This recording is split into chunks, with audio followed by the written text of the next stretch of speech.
And then here you get a sense of the panic, the fear, the urgency as people flee for their lives through the fields.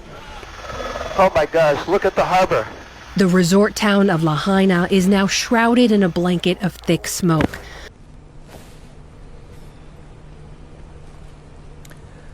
God save the king!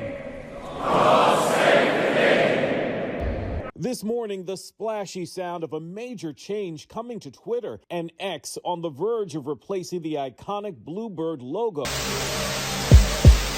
Hey Barbie, can I come to your house tonight? Sure. I don't have anything big planned, just a giant blowout party with all the Barbies and planned choreography and a bespoke song. You should stop by. So cool. 2023 had its ups and downs. Events that gave us joy and other events that, well, just didn't. The same can be said for horror movie titles that were released the same year. While 2023 is still fresh in our minds, and with many of the events of that year still shaping our future, let's go back and take a look at the best and worst horror movies of 2023.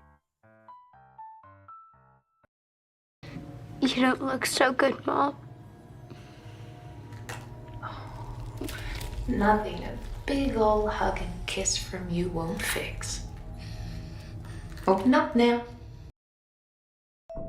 Evil Dead Rise is a twisted tale of two estranged sisters whose reunion is cut short by the rise of flesh-possessing demons, thrusting them into a primal battle for survival as they face the most nightmarish version of family imaginable. Evil Dead Rise has some creative elements and is a worthy addition to the Evil Dead legacy. This movie puts a fresh spin on the franchise while still paying homage to the original. A young boy named Christopher Robin came across some most unusual adolescent creatures.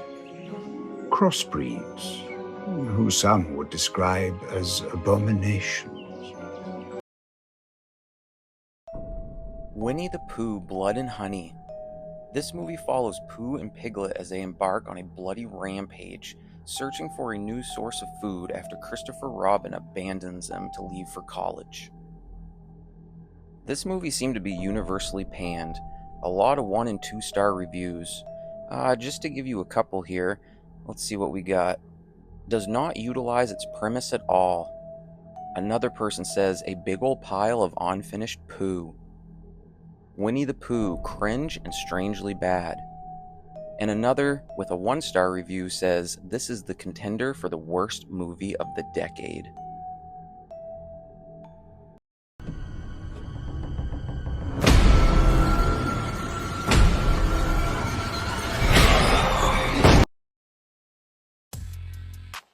The Last Voyage of the Demeter is based on a single chapter, The Captain's Log, from Bram Stoker's classic 1897 novel Dracula. The story is set aboard the Russian schooner Demeter, which was chartered to carry private cargo, 24 unmarked wooden crates, from Carpathia to London.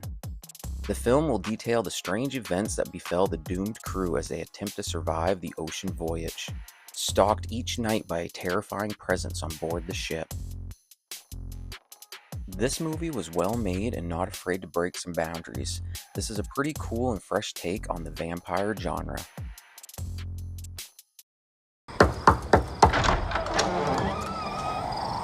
Wait!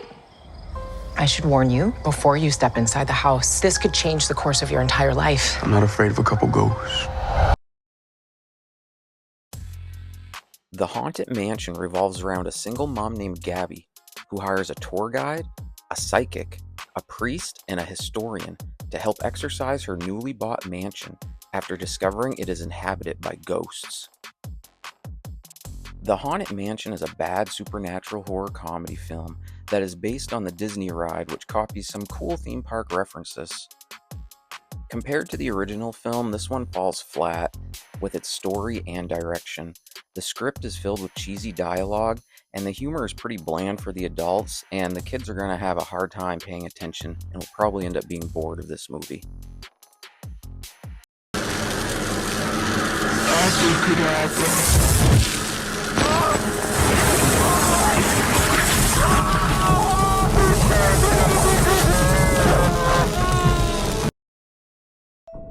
Late Night with the Devil takes place on Halloween 1977.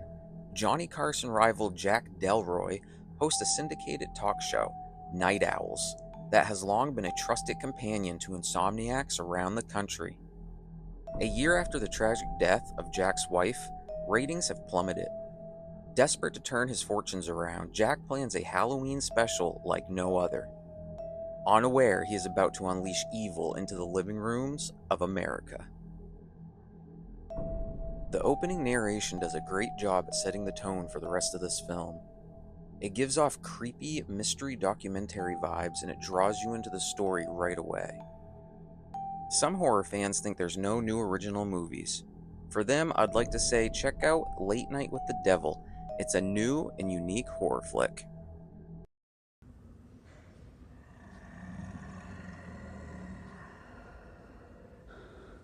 What the hell?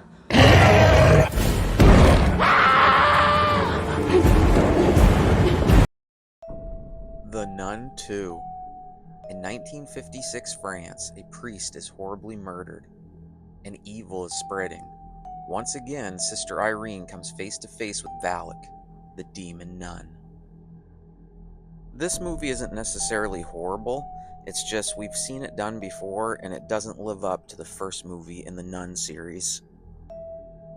Is this movie predictable, formulaic, not interesting? Did The Nun need to have a sequel? I don't know, you be the judge.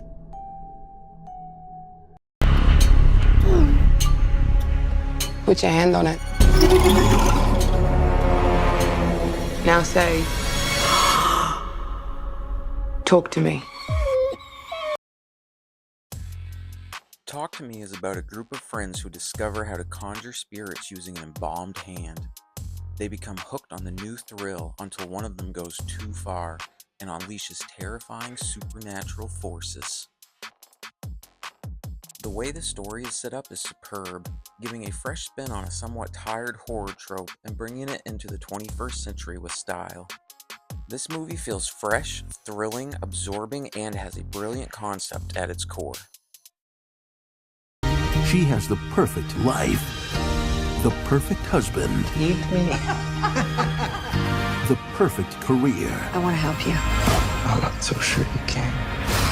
The perfect flesh.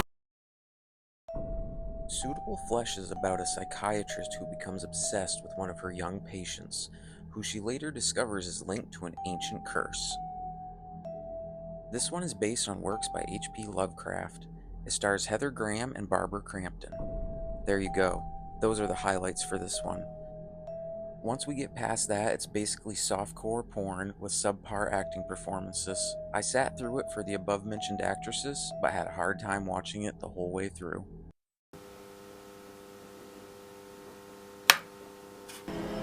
Have I done something to upset you, Gemma? No, of course not. And yet your demeanor indicates that I have. Megan, turn off. Well, hold on a second. I thought we were having a conversation. When Gemma suddenly becomes the caretaker of her orphaned 8-year-old niece Katie, Gemma's onshore and unprepared to be a parent. Under intense pressure at work, Gemma decides to pair her Megan prototype with Katie in an attempt to resolve both problems, a decision that will have unimaginable consequences. Help me.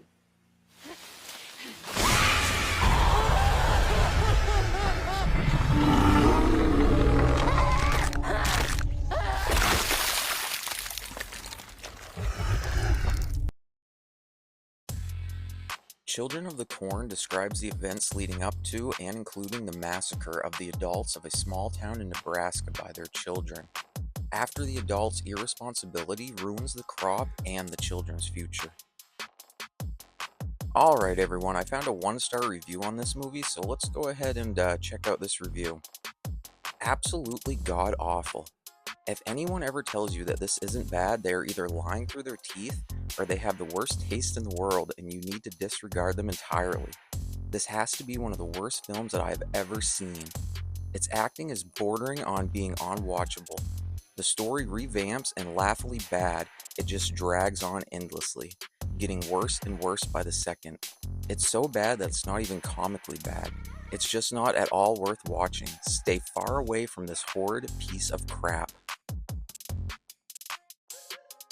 This is Planet Phobia, and that was the best and worst horror movies of 2023. I'm not here to shit on your personal movie tastes. God knows I enjoy plenty of B-rated campy movies, so if you find a movie you like on the worst list, whatever, so be it. This is just the opinions of the majority. Take it with a grain of salt.